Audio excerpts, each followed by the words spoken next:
Assalamualaikum warahmatullahi wabarakatuh. Halo pemirsa, apa kabar Anda hari ini? Beragam informasi akan kami sajikan dari wilayah Pulau Sumatera. Bersama saya Wanasari, inilah kabar Sumatera selengkapnya.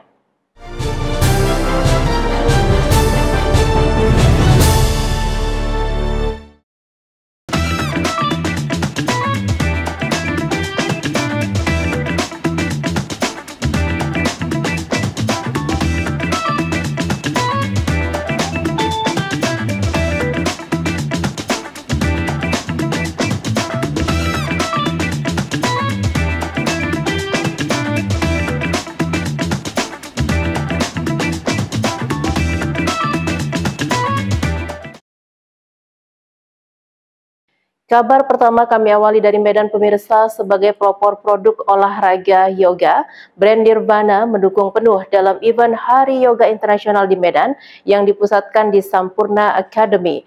Hampir 1.000 pecinta yoga bergabung memeriahkan event tahunan yang didukung sejumlah pihak, salah satunya adalah Konsulat Jenderal India di Medan. Dikenal sebagai olahraga yang memberikan banyak manfaat baik bagi tubuh, pikiran, dan jiwa, yoga kian diminati oleh warga Medan. Hal itu terlihat dari antusiasme hampir 1.000-an peserta yang ikut memeriahkan puncak Hari Yoga Internasional di Sampurna Academy, Komplek Citra Garden, Jalan Jamin Ginting, Medan pada Sabtu 24 Juni lalu. Event tahunan ini didukung sejumlah pihak, diantaranya Nirvana, pelopor produk olahraga yoga di Indonesia yang sudah berdiri sejak 2015. Didesain sebagai yoga props, Nirvana tak sekedar memproduksi matras yang berkualitas internasional, melainkan mendukung kearifan lokal Indonesia. Produk-produk Nirvana diciptakan untuk memberikan kenyamanan bagi pecinta olahraga yoga di seluruh penjuru dunia.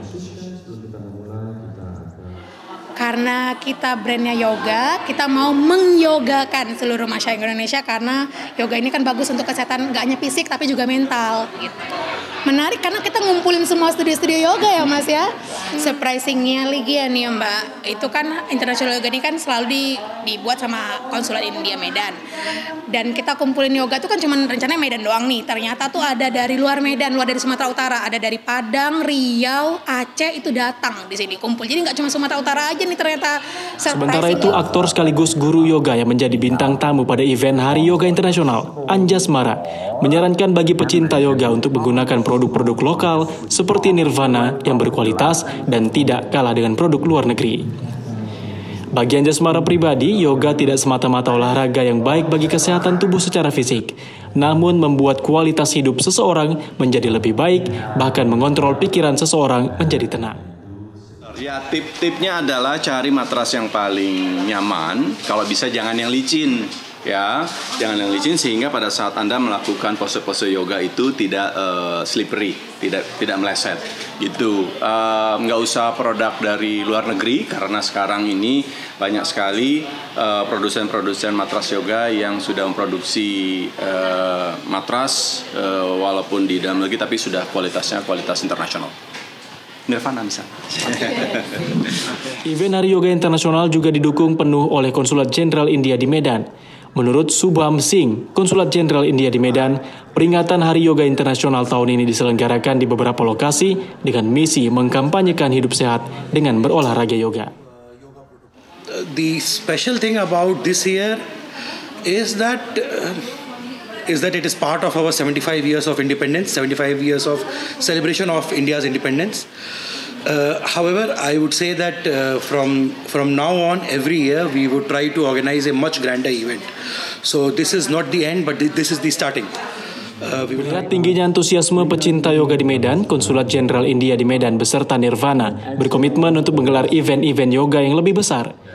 Apalagi perhelatan non-profit ini bertujuan untuk meningkatkan kesehatan masyarakat, menyogakan masyarakat Indonesia sesuai salah satu misi Nirvana. Dari Medan, tim TV One mengabarkan.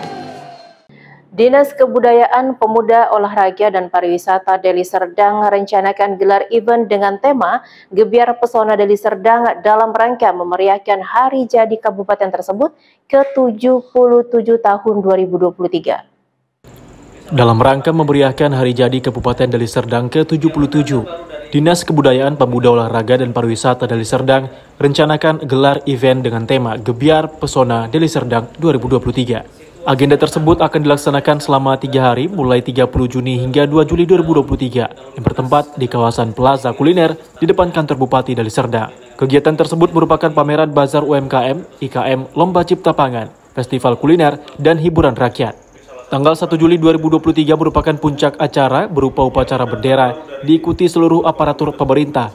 Kemudian sidang paripurna DPRD serta syukuran hari jadi bertempat di Convention Hall Kabupaten Deli Serdang.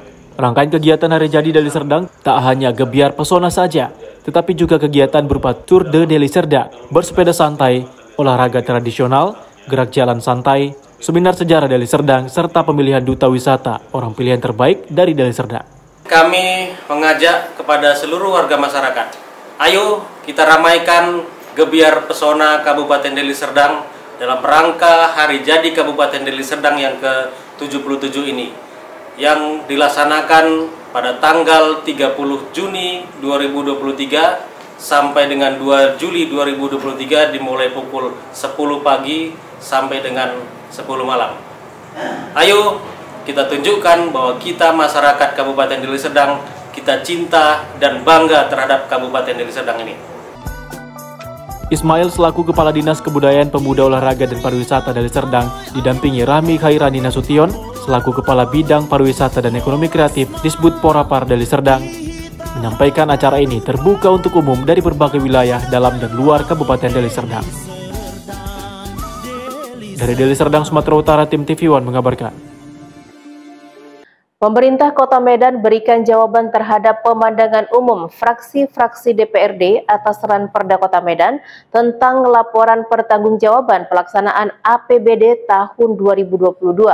Sementara itu, jawaban yang disampaikan Pemko Medan dinilai masih secara umum dan nantinya akan dibahas oleh Badan Anggaran DPRD Kota Medan. Rapat paripurna DPRD Kota Medan dalam rangka penyampaian tanggapan kepala daerah terhadap pemandangan umum fraksi-fraksi DPRD Kota Medan atas Ranperda Kota Medan tentang laporan pertanggungjawaban pelaksanaan APBD tahun 2022 dihadiri langsung Wali Kota Medan Bobi Nasution dan Wakil Wali Kota Medan Aulia Rahman. Rapat yang berlangsung di ruang rapat paripurna DPRD Kota Medan ini dibuka langsung oleh Wakil Ketua DPRD Kota Medan Rajudin Sagala, didampingi Wakil Ketua Iwan Ritonga dan Barumsyah. Dengan dihadiri para anggota DPRD Kota Medan lainnya, rapat ini merupakan lanjutan dari pemandangan umum fraksi-fraksi DPRD Kota Medan pada rapat paripurna 19 Juni lalu.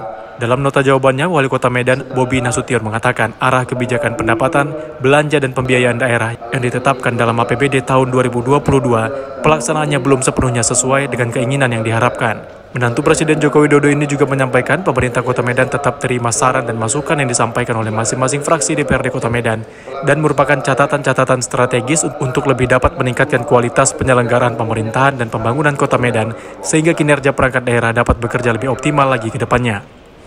Menyikapi nota jawaban pemerintah Kota Medan yang disampaikan Wali Kota Medan Bobi Nasution pada rapat paripurna ini, Wakil Ketua DPRD Kota Medan Barumsyah mengatakan tanggapan dan jawaban yang disampaikan Wali Kota Medan masih secara umum. Kemudian nantinya jawaban tersebut akan dibahas secara detail oleh Badan Anggaran DPRD Kota Medan terkait Ranperda Kota Medan tentang laporan pertanggungjawaban pelaksanaan APBD tahun 2022.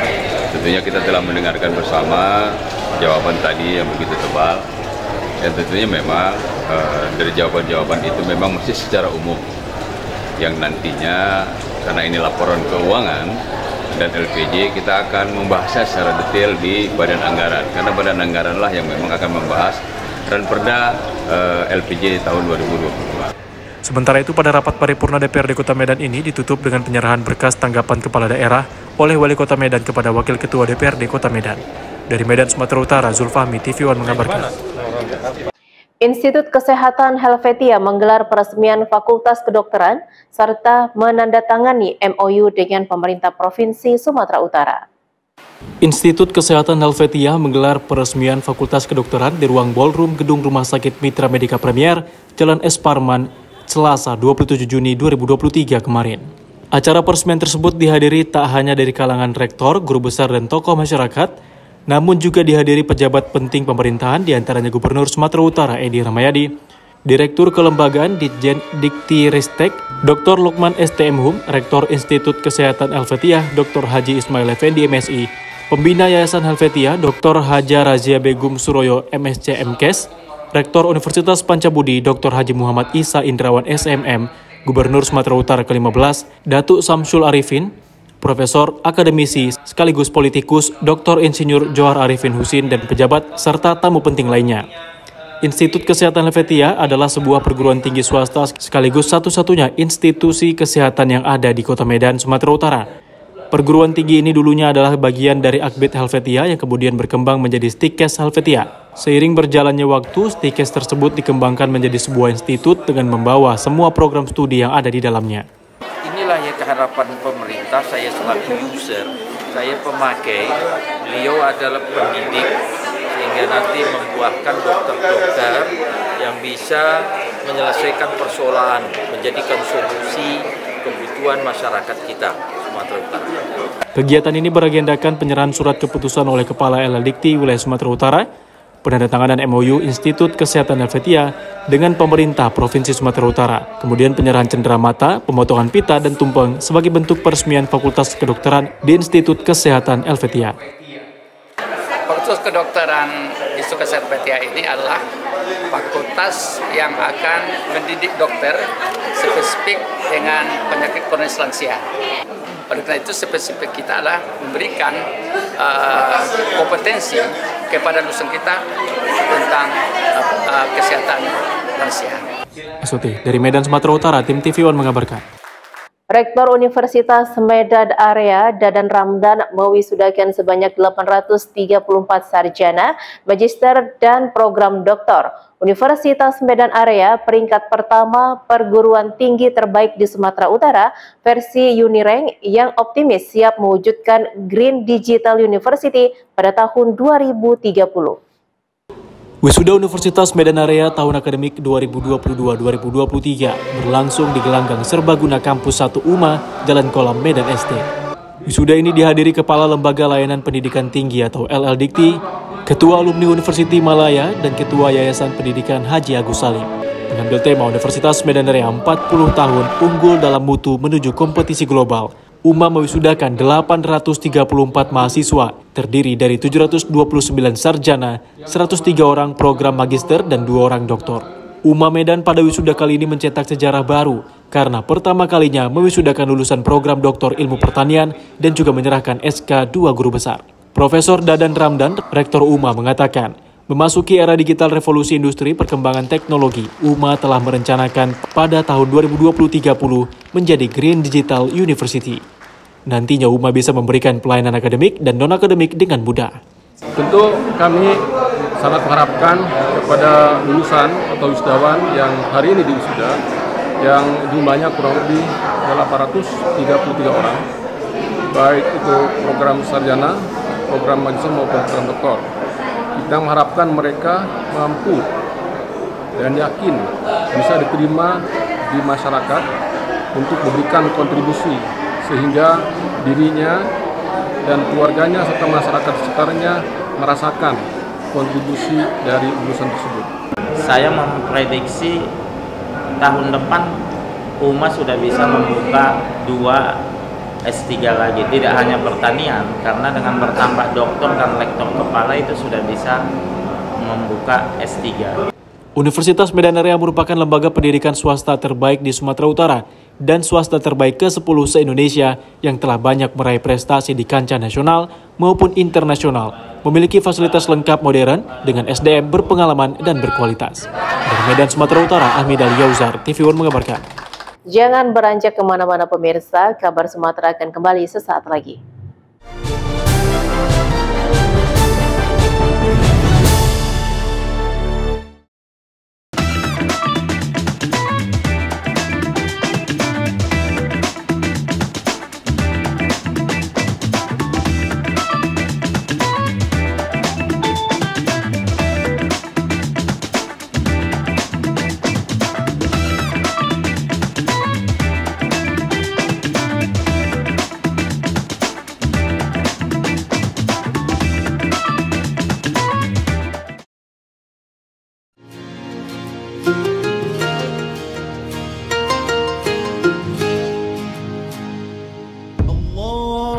Assalamualaikum warahmatullahi wabarakatuh. Saya Teguh Reja Rizky, pelaksana tugas Sekretaris Daerah Kabupaten Aceh Timur, mengucapkan selamat Hari Raya Idul Adha 1444 Hijriah. Semoga semangat pengorbanan dan ketulusan menjadi berkah di Hari Raya Idul Adha ini. Terima kasih. Assalamualaikum warahmatullahi wabarakatuh.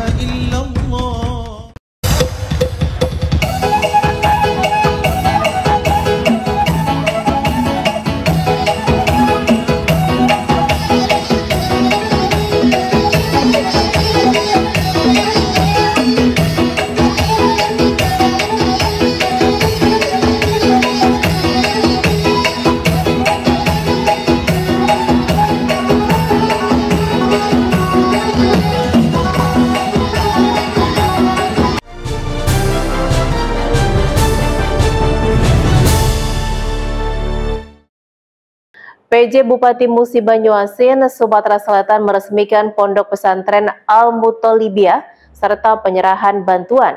PJ Bupati Musi Banyuasin juga menyerahkan 35 ekor hewan kurban untuk pondok pesantren serta warga menjelang Hari Raya Idul Adha 1444 Hijriah.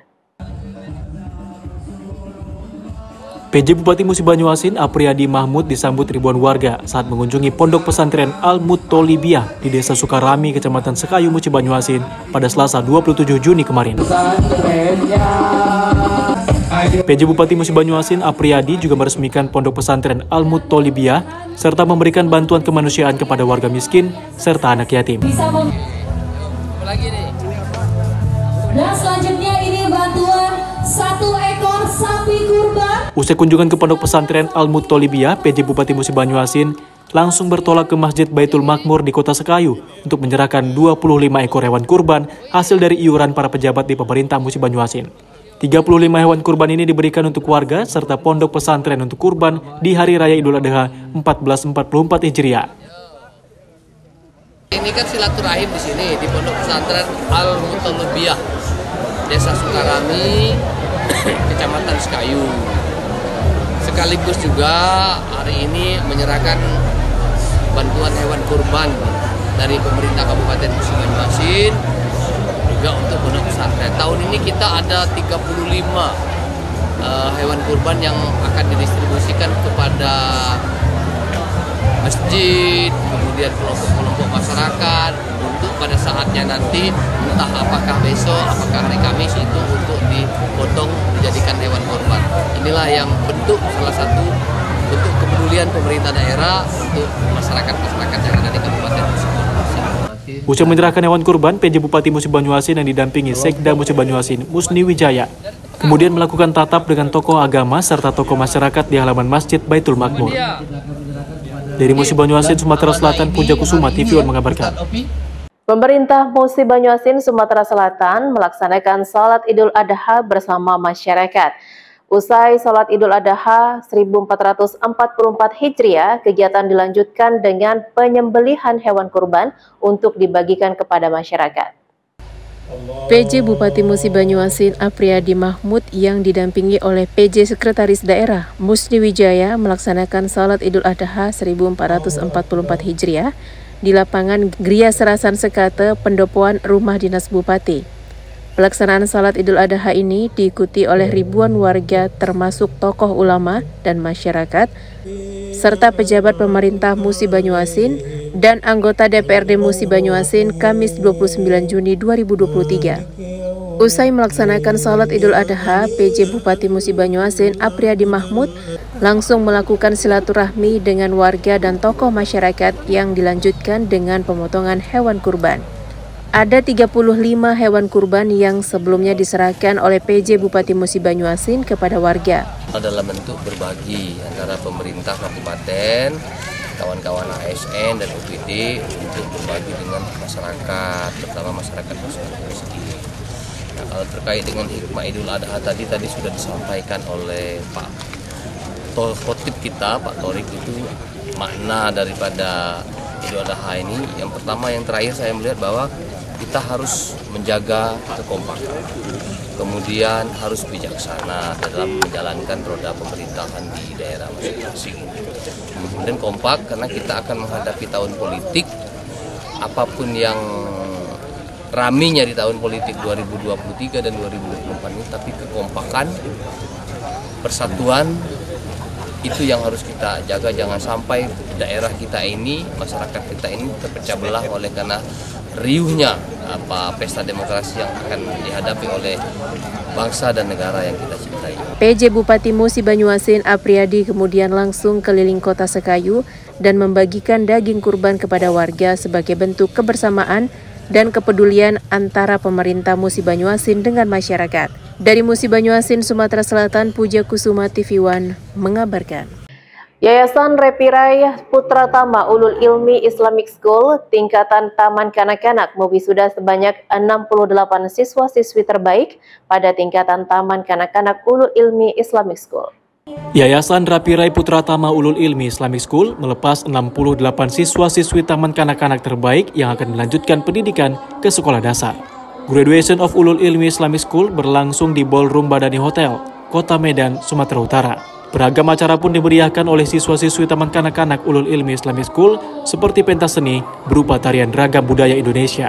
Kepala Bidang PAUD dan Taman Kanak-Kanak Dinas Pendidikan Kota Medan, Ismail Marzuki Siregar, yang hadir dalam acara mengapresiasi kegiatan yang dinilai sangat luar biasa. Kita sangat mengapresiasi sekali di mana mereka mendapatkan beberapa capaian. Yang pertama adalah mereka terpilih menjadi salah satu sekolah ramah anak. Kemudian terpilih juga menjadi PAUD holistik integratif. Kemudian yang ketiga, mereka juga terpilih menjadi sekolah penggerak yang hanya berjumlah 16 untuk periode pertama dan periode kedua. Kemudian mereka juga melakukan MOU terhadap Oxford University yang mereka sebut dengan program Teach Case Oxford. Sementara itu, Kepala Yayasan Repirai Putra Tama Ulul Ilmi Islamic School, Irwan Rai, menuturkan kedepannya sesuai dengan program Dinas Pendidikan Kota Medan, metode pembelajaran Ulul Ilmi Islamic School mengusung program baru yakni Teach Case with Oxford. Program-program ini, Ulul Ilmi akan bisa lebih eksis lagi, akan bisa memberi arti bagi dunia pendidikan khususnya di Sumatera Utara. Saat ini kita ada kerjasama dengan Oxford ya, Oxford dari UK. Harapan kita yang seperti zaman-zaman dulu belajar bahasa Inggris itu di usia SMA, tetapi dari saat ini kita udah dari TK anak-anak udah kita ajari dengan pembelajaran bahasa Inggris. Sebanyak 68 siswa-siswi tingkat kanak-kanak Ulul Ilmi Islamic School diwisuda. Para orang tua siswa dan siswi juga menyampaikan apresiasi kepada Ulul Ilmi Islamic School yang mengedepankan akhlak dan kreativitas yang dimiliki anak-anak. Dari Medan, Sumatera Utara, Bahana Situmorang TV One mengabarkan. Yayasan Repirai Putra Tama Ulul Ilmi Islamic School tingkatan sekolah dasar dan sekolah menengah pertama diwisuda. Sebanyak 65 siswa-siswi sekolah dasar dan 38 siswa-siswi SMP resmi diwisuda. Yayasan Repirai Putra Tama Ulul Ilmi Islamic School melakukan wisuda pada tingkat SD dan SMP yang dilaksanakan di Ballroom Madani Hotel, Kota Medan, Sumatera Utara.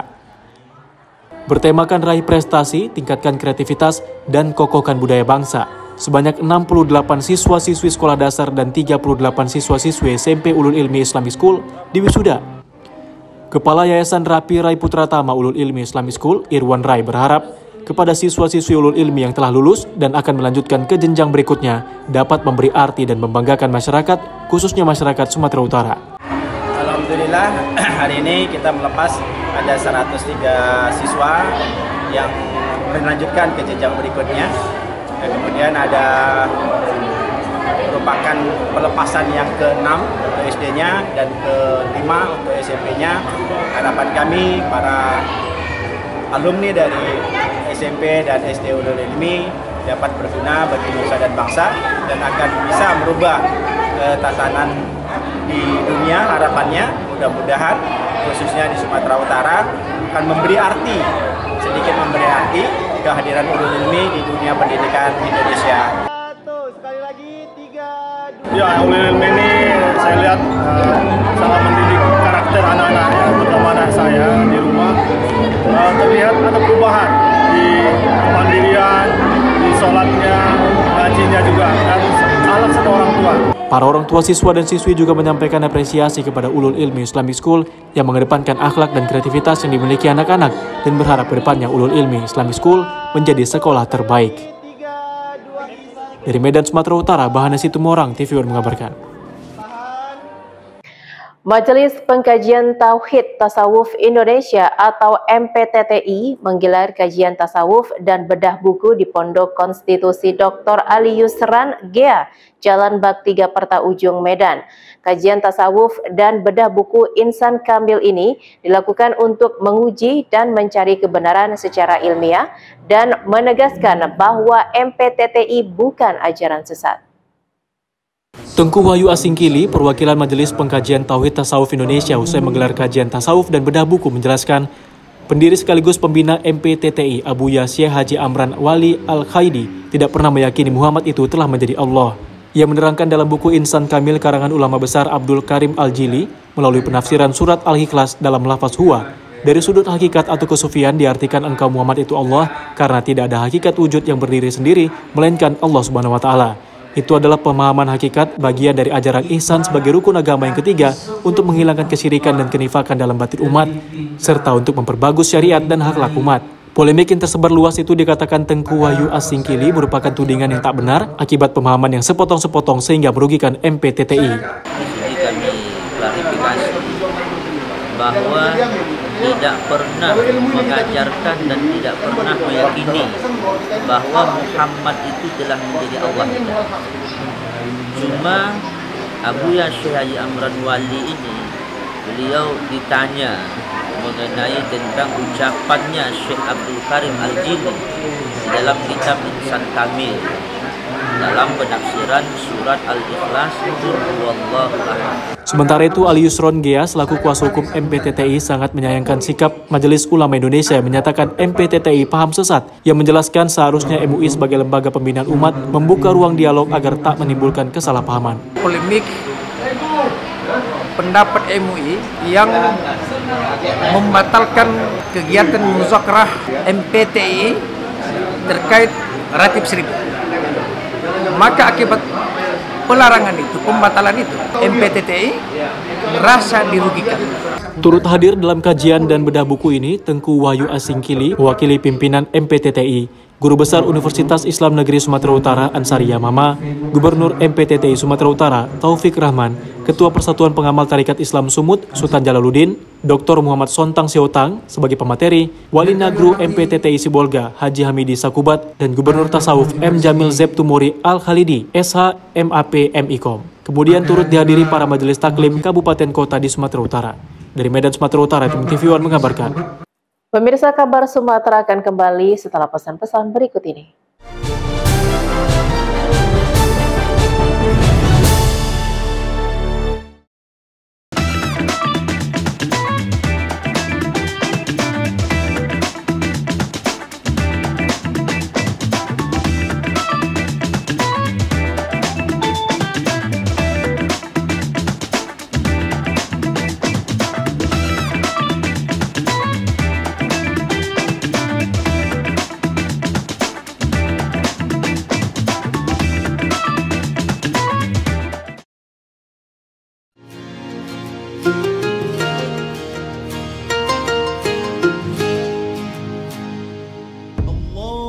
Assalamualaikum warahmatullahi wabarakatuh.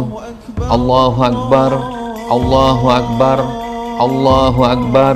La ilaha illallah, wallahu akbar. Saya Insinyur Haji Marjito Bahri, Ketua DPRD Kabupaten Ogan Komering Ulu, mengucapkan Selamat Hari Raya Idul Adha tahun 1444 Hijriah. Mohon maaf lahir dan batin. Waalaikumsalam warahmatullahi wabarakatuh.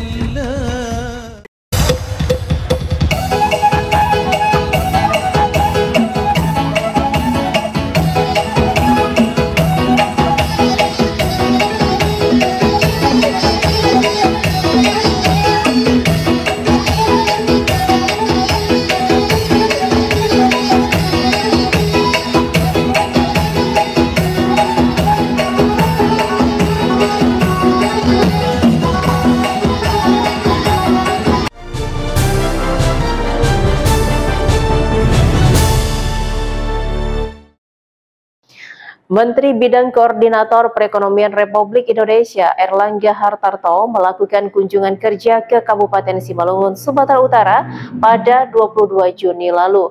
Kunjungan ini beragendakan meresmikan kawasan pertanian terpadu Simalungun seluas 2.500 hektar.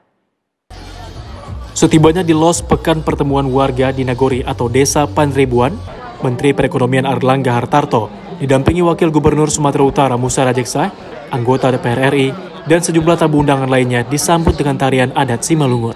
Selanjutnya pemuka adat Simalungun menyematkan pakaian kebesaran adat Simalungun berupa gotong dan hiou yang dipakaikan kepada Menteri Perekonomian dan tamu undangan lainnya. Pelaksanaan launching closed loop kawasan pertanian di Kabupaten Simalungun ini ditandai dengan pemukulan gong oleh Menko Perekonomian Erlangga Hartarto, didampingi Wakil Gubernur Sumatera Utara Musa Rajeksa dan Bupati Simalungun Radiapo Hasiolan Sinaga.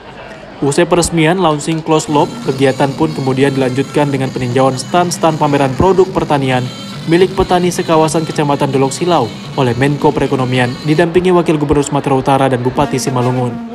Di hadapan ribuan petani dan tamu undangan lainnya, Erlangga mengucapkan terima kasih kepada petani, terkhusus petani di Simalungun, karena berkat para petani, inflasi di Indonesia selama pandemi COVID-19 dapat terjaga. Erlangga menyebutkan selama pandemi COVID-19, perekonomian di Indonesia tetap terjaga karena inflasi rendah. Hal ini disebabkan oleh tersedianya bahan baku pangan oleh para petani, dan untuk itu ia mengucapkan banyak terima kasih kepada masyarakat petani dan khususnya bagi petani Simalungun. Selanjutnya ia meminta kepada Bupati Simalungun agar membantu para petani milenial dan anak-anak muda yang mau berinovasi menjadi petani modern, sehingga pertanian di Indonesia ke depan dapat semakin berkembang dan lebih maju.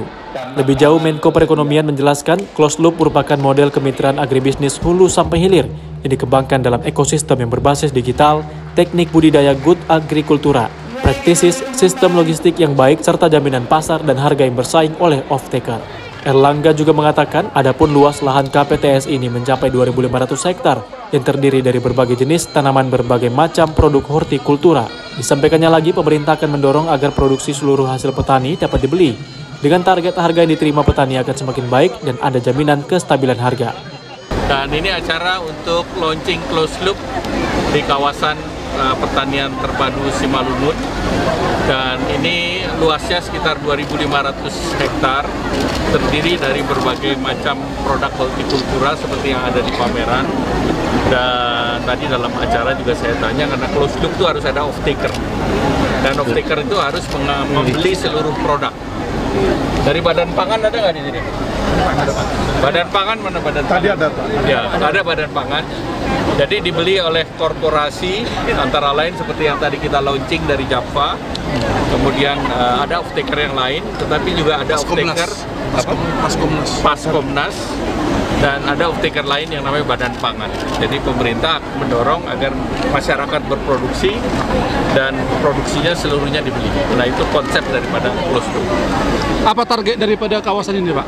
Ya, tentu targetnya semakin harga yang diterima petani akan semakin baik dan ada jaminan kalau menanam pada saat panen ada yang beli. Harapan ke depan, Pak? Apa? Harapan ke depan, Pak? Harapan ke depan memperbanyak lagi model-model closed loop ini. Dan ini menjadi salah satu contoh, sudah ada di beberapa daerah. Nanti dikembangkan tidak hanya di Sumatera Utara, tapi di berbagai daerah lain di Indonesia. Terima kasih, Pak. Cukup. Di tempat yang sama, Wakil Gubernur Sumatera Utara Musa Rajeksa menyebutkan, selama kepemimpinan Menko Perekonomian, ekonomi di Indonesia tetap terjaga, terlebih di masa pandemi COVID-19 yang baru saja dilalui. Pertumbuhan perekonomian di Indonesia terbilang cepat dan stabil dibanding negara lain. Wagubsu juga menyebutkan dengan launching closed loop ini diharapkan para petani, khususnya di wilayah Kabupaten Simalungun, dapat semakin sejahtera. Terima kasih Pak Erlangga Hartarto sudah hadir di Sumatera Utara, Pak. Ini acara seperti ini sering kami lakukan, Pak, dan kami lebih senang lagi karena ada Pak Erlangga Hartarto di wilayah Sumatera Utara, Pak. Sementara itu, Bupati Kabupaten Simalungun Radiapo Hasiolan Sinaga menyebutkan, hasil komoditas pertanian di Kabupaten Simalungun surplus sehingga banyak didistribusikan untuk memenuhi pasar di Sumatera Utara, bahkan hingga keluar daerah Sumut dan Pulau Jawa. Produksi cabai, bawang merah, kentang, nanas, jeruk, dan hortikultura lainnya cukup melimpah dari hasil pertanian di Simalungun. menjadi salah satu daerah sentra penghasil hortikultura di Sumatera Utara. Terlebih dengan adanya program closed loop ini, Radiapo berharap dapat menjadi salah satu solusi terbaik dalam pengembangan pertanian di Kabupaten Simalungun dan dapat membangun ekosistem rantai pasokan komoditas dari hulu hingga hilir yang terintegrasi dengan harga ekonomis yang tinggi. Terima kasih Pak, ini merupakan suatu kebanggaan dan kehormatan buat pemerintahan Kabupaten Simalungun dan seluruh masyarakat Kabupaten Simalungun. Kami menyampaikan kepada Pak Menko sekali lagi selamat datang, dan masyarakat Kabupaten Simalungun sangat bangga dan terhormat atas kehadiran Pak Menko beserta seluruh rombongan ke Kabupaten Simalungun. Dalam acara ini juga dikemas dengan pemberian sertifikat tanah kepada 3.500 warga yang bermukim di Nagori Panribuan, Kecamatan Dolok Silau, Simalungun, yang langsung diberikan oleh Menko Perekonomian, Wakil Gubernur Sumatera Utara, dan Bupati Simalungun. Selanjutnya juga diberikan bantuan pupuk sembako dan bantuan kursi roda bagi warga yang membutuhkan. Penyerahan itu pun langsung diberikan oleh Wakil Bupati Simalungun, Zoni Waldi, bersama Wakil Ketua DPRD, Elias Barus, dan Sekda, Esron Sinaga. Dari Kabupaten Simalungun, Sumatera Utara, Daud Sitohang, TV One mengabarkan. Guna menggeliatkan semangat berolahraga, Pemko Pematang Siantar didukung KONI Kota Pematang Siantar, Sumatera Utara kembali menggelar turnamen sepak bola antar instansi dan klub. Kegiatan ini digelar selama 2 hari berturut-turut di lapangan sepak bola Jalan Farel Pasaribu, Kecamatan Siantar, Marihat, Kota Pematang Siantar. Turnamen sepak bola antar instansi dan klub ini berlangsung selama 2 hari.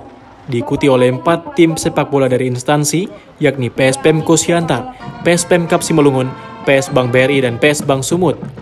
Selanjutnya sebanyak 4 tim sepak bola kategori klub, yakni PS Mawar Berduri Siantar, Gas FC, Simalungun FC, dan Siantar City Football Club. Pertandingan sepak bola ini diawali kick-off tendangan bola pertama oleh Wali Kota Pematang Siantar, Susanti Dewayani, dengan pertandingan persahabatan antara PS Pemko Pematang Siantar dan PS BRI. Pertandingan PS Pemko Pematang Siantar dan PS BRI yang dilaksanakan dalam waktu 2 kali 45 menit ini dimenangkan oleh PS Pemko Pematang Siantar dengan skor akhir 2-0. Dalam partai final yang digelar pada Sabtu kemarin, PS Pemko Siantar berhadapan dengan PS Pemkap Simalungun. Pertandingan dalam waktu 2 kali 45 menit tersebut pun berakhir imbang 0-0. Pertandingan pun dilanjutkan dengan adu penalti yang dimenangkan oleh PS Pemkap Simalungun dengan skor 5-3. Dalam pertandingan ini untuk kategori instansi, pemenang pertama oleh PS Pemkap Simalungun diikuti PS Pemko Siantar sebagai pemenang kedua. Sedangkan untuk kategori klub, pemenang 1 diraih oleh Gas FC setelah menaklukkan PS Mawar Berduri Siantar. Usai pertandingan final, Wali Kota Pematang Siantar didampingi pimpinan Bank Sumut serta pimpinan OPD menyerahkan hadiah kepada para pemenang. Di hadapan para pemain, Wali Kota berpesan untuk tetap semangat dalam membangkitkan olahraga sepak bola di Kota Pematang Siantar. Susanti mengatakan kegiatan olahraga seperti ini akan terus ditingkatkan dan akan digelar secara kontinu setiap tahunnya, guna mendongkrak bibit-bibit atlet berprestasi di Kota Pematang Siantar. Terima kasih kepada seluruh pendukung masyarakat yang telah menyaksikan pertandingan ini dan juga supporter, terima kasih. Dan kami dari Kota Pematang Siantar akan mengagendakan kegiatan ini bersama-sama dengan Bapak Tony ya Pak ya. Nah di sini juga ada Bapak Kabid dari Dinas Pemuda dan Olahraga, dan kami melihat antusias dari masyarakat dan melihat lapangan yang mungkin harus kami benahi lagi. Kami dari Pematang Siantar akan terus berbenah untuk bagaimana lapangan ini semakin sesuai dengan atau semakin layak untuk dipergunakan sebuah ajang pertandingan. Potensi yang ada tadi itu dengan waktu yang dipersiapkan sangat singkat. Ini sudah luar biasa. 4 instansi dan 4 klub. Instansi kita tahu banyak sekali di Kota Pematang Siantar. Dan tadi ngobrol-ngobrol kami para penonton semua berharap ini bisa menjadi kalender baru. Dengan kalender tahunan ini kami berharap potensi-potensi di masyarakat Siantar yang sudah terkenal sebagai gudangnya olahraga. Turnamen yang digelar selama 2 hari ini pun mendapat animo tinggi dari masyarakat untuk menyaksikan pertandingan. Terlihat sejumlah tribun penonton dan sekitar lapangan dipenuhi lautan warga yang ingin menyaksikan pertandingan tersebut. Dari Pematang Siantar, Sumatera Utara, Daud Sitohang, TV One mengabarkan. Dinas Kependudukan dan Catatan Sipil Provinsi Sumatera Selatan menggelar Rakorda Dukcapil dalam rangka mensukseskan pemilu dan pilkada serentak tahun 2024 mendatang. Dinas Kependudukan dan Catatan Sipil Provinsi Sumatera Selatan menggelar Rakorda Dukcapil dalam rangka mensukseskan pemilu dan pilkada serentak tahun 2024 mendatang. Guna mendukung pemilu dan pilkada serentak tahun 2024 mendatang, Dinas Kependudukan dan Catatan Sipil Sumatera Selatan menggelar Rakorda Dukcapil se-Sumatera Selatan. Dalam kegiatan ini turut hadir Sekretaris Dirjen Dukcapil RI Hani Sofia Rustam. Kepala Dinas Dukcapil Sumsel, Pak Udi mengatakan, selain melakukan koordinasi dengan seluruh daerah terkait keberlangsungan pencatatan kependudukan yang ada di Sumsel, kegiatan ini juga bertujuan untuk mendukung serta menyukseskan pemilu dan pilkada tahun 2024 mendatang. Selain itu, Pak Udi juga menambahkan Dukcapil Sumsel juga terus memberikan arahan terkait proses pembuatan identitas kependudukan digital, di mana Dirjen Kependudukan akan melakukan koordinasi dengan KPU tentang penggunaan identitas kependudukan digital saat proses pencoblosan berlangsung. Rakorda ini kita akan membangun sinergitas Dukcapil se-Sumatera Selatan dalam upaya untuk mensukseskan kegiatan pemilu dan pilkada di tahun 2024. Kenapa ini kami ikat? Ya, karena ini sudah merupakan kebijakan antara Kemendagri dengan KPU RI, karena untuk pemilu tahun 2024 nanti, basis datanya dia berdasarkan basis data dari Dirjen Dukcapil. Nah, kita tahu bahwa data yang ada di Dirjen Dukcapil itu awalnya adalah dari Dinas Dukcapil Kabupaten Kota se-Indonesia. Oleh karena itulah, jangan sampai nanti ada penduduk yang mestinya dia punya hak untuk memilih, dikarenakan mereka belum tercover dilakukan perekaman, maka dia belum bisa untuk menyalurkan hak pilihnya. Gitu. Dari Kabupaten Oku, Sumatera Selatan, Herman Sawiran, Bagus Mihargo TV One mengabarkan. Pameran nasional bonsai yang dipusatkan di Kabupaten Oku Timur resmi ditutup Gubernur Sumatera Selatan Herman Deru, sekaligus opening kegiatan pembukaan Gubernur Cup 1 Burung Berkicau berlangsung di lapangan KONI Martapura. Pameran nasional bonsai berpusatkan di Kabupaten Oku Timur resmi ditutup Gubernur Sumatera Selatan Herman Deru, sekaligus opening kegiatan pembukaan Gubernur Cup 1 Burung Berkicau berlangsung di lapangan KONI Martapura. Acara tersebut bersama jalan sehat dan senam bersama masyarakat yang dihadiri Gubernur, didampingi Bupati Oku Timur Haji Lanosin, Ketua Kormi Sumsel Haja Samanta Tiffany, serta tampak hadir para kepala OPD di lingkungan pemerintah Kabupaten dan Provinsi Sumatera Selatan. Gubernur Sumatera Selatan Herman Deru menyampaikan keberhasilan pameran bonsai tingkat nasional berkolaborasi dengan pemerintah kabupaten lebih menarik geliat ekonomi masyarakat. Selain memperkenalkan nama kabupaten ke tingkat nasional, diharapkan dapat dikenal masyarakat luas. Kita menggeliatkan ekonomi sekaligus memperkenalkan daerah ini agar lebih dikenal lagi. Oku Timur bukan hanya sekedar lumbung pangan, tapi warganya juga pecinta seni bonsai, juga berani menyelenggarakan lomba kicau burung. Itu filosofinya mempertahankan kelestarian burung-burung langka. Jadi bukan ini sekedar hiburan, tapi bagaimana kita mencintai dan melestarikan ciptaan Allah. Mudah-mudahan acara ini bisa berlangsung dan sangat bermanfaat tentunya untuk masyarakat yang khusus UMKM. Ya. Ini kan udah sukses Pak, apakah besok-besok akan menambah lagi untuk acara event nasional atau internasional Pak? Ya, untuk event-event tentu semaksimal mungkin kita mampu dan saya mau. Terima kasih Pak. Dari Kabupaten Oku Timur, Herman Sawiran TV One mengabarkan. Kabupaten Oku sukses menjadi tuan rumah pelaksanaan Festival dan Karnaval Budaya Pelajar SMK se-Sumatera Selatan. Hal tersebut dikatakan langsung oleh Gubernur Sumatera Selatan Herman Deru saat menutup pagelaran tersebut. Kabupaten Oku sukses menjadi tuan rumah pelaksanaan Festival dan Karnaval Budaya Pelajar SMK se-Sumatera Selatan. Hal tersebut dikatakan langsung oleh Gubernur Sumsel Herman Deru saat menutup pagelaran tersebut. Rangkaian acara yang dilaksanakan selama 3 hari di Taman Kota Batu Raja tersebut sukses membawa masyarakat Oku tumpah ruah menyaksikan dan mengikuti acara yang berlangsung selama 3 hari. Gubernur Sumsel Herman Deru mengajak anak-anak lulusan SMK dan SMA yang langsung ingin bekerja untuk melamar pekerjaan di job fair yang diselenggarakan. Cintai budaya asli Indonesia, khususnya Sumatera Selatan, tidak kalah dengan budaya asing. Kedua, ikuti job fair agar semua lulusan SMK terbukti bahwa lulusan SMK Sumatera Selatan siap kerja. Pesan saya membanggakan, kita mengelilingi yang baru disampaikan oleh Pak Gubernur tadi, budaya-budaya kita, nenek moyang kita, leluhur kita yang selama ini sudah mulai dimasuki budaya asing, kita gali kembali. Itulah mencerminkan budaya-budaya nenek moyang kita. Rasa kegotong royongan, rasa kebersamaan, sehingga kegiatan ini berkesinambungan, menghasilkan anak didik kita ke depan insan-insan yang tahu akan nilai-nilai budaya.